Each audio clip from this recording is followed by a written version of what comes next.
Good morning, traders and investors. Roger Scott here, senior strategist for the Trading Pub. It's Monday. It's December 18th. It's about 7:20 in the morning. The market's going to gear up to open up in about 2 hours and 10 minutes, give or less. Now, as you can see here, we're up pretty good. Nasdaq is up about 14 points. Nothing really crazy or nothing home to write about, but still 14 points. Dow's up 77 points. And typically, this will be pretty random, and it still is very random. But it looks to me like the market is still a little bullish. It just doesn't want to cool off after what we've been seeing over the last couple of weeks. I mean, look at this price action. Look at that. Just straight up. Now, interestingly enough, the bond market, let me just show you the bond market, it's still near that upper level, which is very interesting. And this is still telling us that the market believes with a very high degree of certainty that the Fed is going to start lowering rates in March, which to me is unbelievable, and we're going to get into that later. Now, we've got a couple of things going on this week. We've got housing starts. That's happening tomorrow. That's a pretty big report.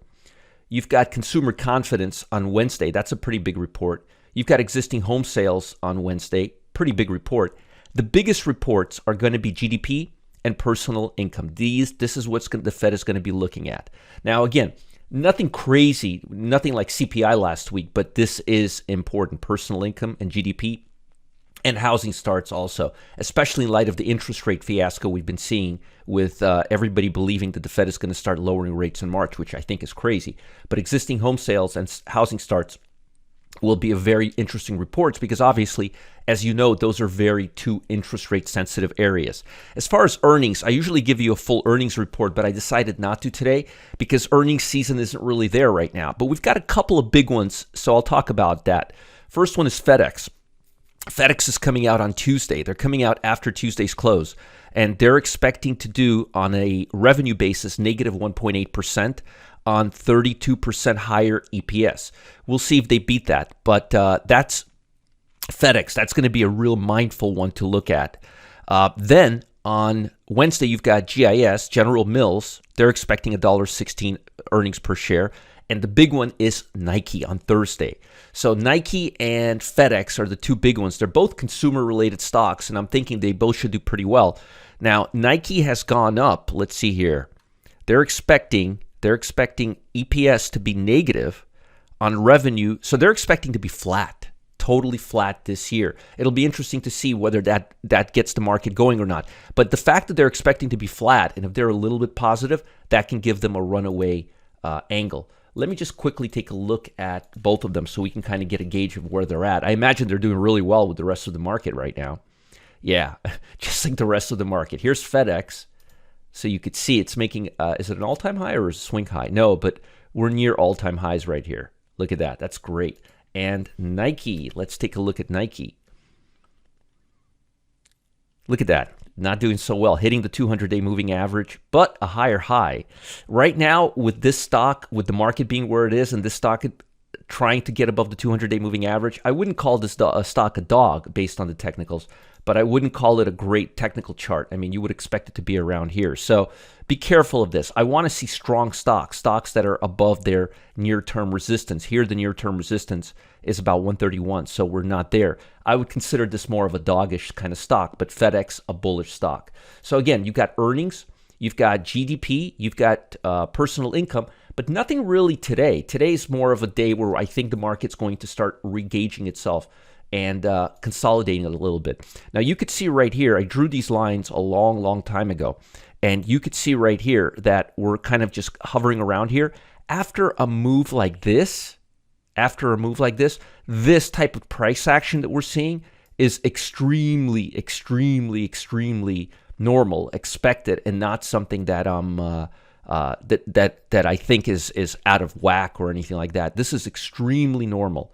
This is extremely healthy. This is what the market goes through when it has to recalibrate itself. It did it. Look at that. Right here, it kind of does this. Here, it does this. Now, the higher it goes, the more calibration it needs to have. And also, look at the levels we're at right now. And this is the all-time high. So there's a lot of resistance here. Now, volume is high. not really selling off on this, but again, it'll be really interesting to see. I wouldn't be surprised if we came off and went all the way to the 8-day EMA before going higher. Or we could just kind of sit around here and go up again. But again, I think the dreams and hopes of the Fed lowering rates in March is going to dissipate sooner than later. Matter of fact, when we talk about the data right now, I'm going to quote a couple of Feds, and you tell me that I'm crazy, okay? So Nasdaq is just doing nothing, waiting right now for the week ahead. A lot of housing market data, inflation data this week is coming out.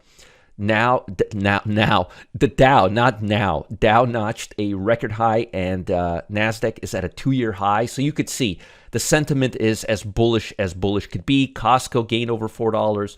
DocuSign surged. It's that we're in that hopes and dreams and greed. Everybody's thinking greed right now. Nobody's talking about a market crash. Have you noticed that?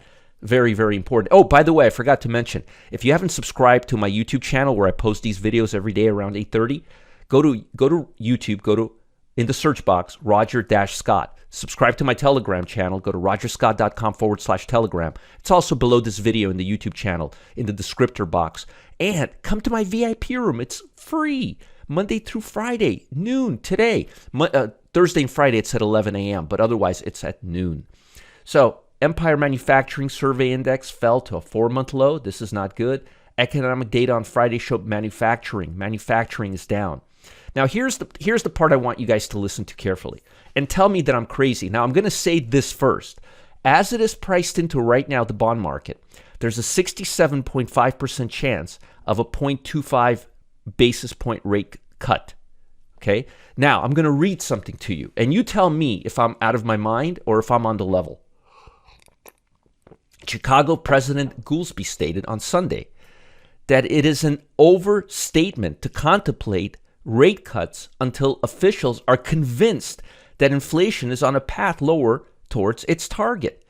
Does that sound like they're getting ready to lower rates?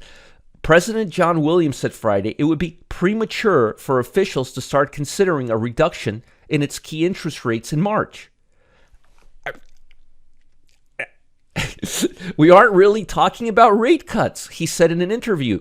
Atlanta Fed President Bostic told Reuters Friday he was only penciling in 2/4 percentage point rate cut in the latter half of 2024. So that's 3 Feds basically telling you guys, and Powell's on the same page, that they're not talking about lowering rates. But here we are, 67.5%. I guess me and the Feds, we just don't get it. What is it that's causing this to happen? Why is the market sentiment changing like this? There are literally 3 Feds just told you the same thing that I'm telling you, but here we are. I'm gonna cut and paste this and put this in my Telegram channel today. But I just think that's hilarious. I really do. Okay, U.S. Core Personal Consumption Expenditure Price Index, the preferred inflation gauge, will be the highlight this week. We will get that this week on Friday's report. That's this employment data right here, personal income and outlays. That's coming out Friday. The market's going to tease us all the way to Friday. You've got FedEx, Micron, General Mills, Nike, Carnival, CarMax, and BlackBerry. Those are the biggest companies. That's it. That's pretty much it this week. And the ones you need to pay attention to are going to be FedEx, Micron, General Mills, Nike, Carnival, and CarMax. That's it. Like, this is it. This is it. So I'm not going to make a schedule because of these. I'll just talk about them in my morning video before they come out. Europe is down a little bit as sentiment took a hit after officials from the Fed Reserve and Europe downplayed the likelihood of aggressive interest rate cuts next year. My, oh my. Maybe they're getting it in Europe, but they're sure as hell is not getting it in the U.S. China closed lower as risk sentiment remained subdued following a recent data indicating a sluggish economic recovery, and policy signals from a top meeting failed to ignite investors' enthusiasm. Nikkei closed lower today as cautious investors brace for a Bank of Japan's monetary policy decisions scheduled for the following day. Real estate and utility stock led the decline on Monday. So you could see that we're not getting a lot of follow through from global economy. Apple is down a hair. Chinese government, Chinese and Apple, and state-backed companies are reportedly advising their employees against bringing Apple iPhones and other foreign devices to work. And I don't know if that's going to really get them anywhere. And as I mentioned to you right now, looking at the SPY, we're just hovering along. If you look at the Dow, we are coming off a little bit, but boy, oh boy, look at this. I mean, look at this rally we've been having. Just a real strong rally sitting at the top. We're already up 0.95 today. The bond market's doing good. It's very, very hard. It's very, very, very hard to gauge this market when you're seeing a move like this. Now, I'll tell you why. Look at this. S&P 500, Russell 2000, financials. Look at everything is moving higher. So it's very, very hard to gauge this market. What am I most bearish on? I'm most bearish on mid caps. They've already started filling into the gap. Retail is starting to fill into the gap. Interest rate sensitive stocks. Healthcare is starting to cool off. Real estate is starting to cool off. Tech is still doing well. Communication services looks like it's cooling off a little bit. Energy, I wouldn't be betting on energy. I wouldn't be betting on utilities with interest rate sentiment changing. Financials, maybe, but I like the QQQ. I like the QQQ, and the Russell 2000 also starting to come off. So you could see Friday things started to cool off a little bit. If they start filling this gap, if the Russell starts filling this gap, if the real estate starts filling this gap, if healthcare starts cooling off, you know that this rally is behind us. But at the same time, we could just come down a little bit here, fill this gap, and then come back up. But the problem is, after this type of a parabolic move, we usually like to fill in the entire range. So be carefully. I don't think this week is going to be nearly as bullish as last week. That's my 5 cents, unless we see something completely different. But as far as the overall sentiment, techs are still looking good. Let's take a look at sector strength. Over the last 6 weeks, home builders, semiconductors, retail, interest rates, Russell 2000, consumer discretionary. How about the last 3 weeks?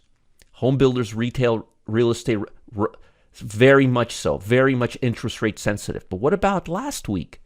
Semiconductors, home builders, retail, same thing, interest rate sensitive. And right now, I think we're going to start getting the wind taken out of that. I think last week people were still not thinking straight, or they should have been thinking straight, but they weren't. But I'm going to post these comments for you, and I think the Fed is actively trying to get people to understand they're not ready to lower rates yet, and that's going to be a big, big factor.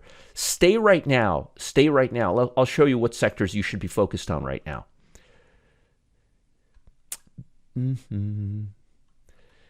Industrial looks really good right now. The QQQ looks fantastic right now due to technology. Consumer discretionary, QQQ, technology, and industrial stocks and semiconductors. Stay away from stocks that are starting to lag and come into here, like home builders. Stay away from Russell 2000. Stay away from energy right now. Be careful, unless energy starts taking out this 85 level, then it's going to start looking good.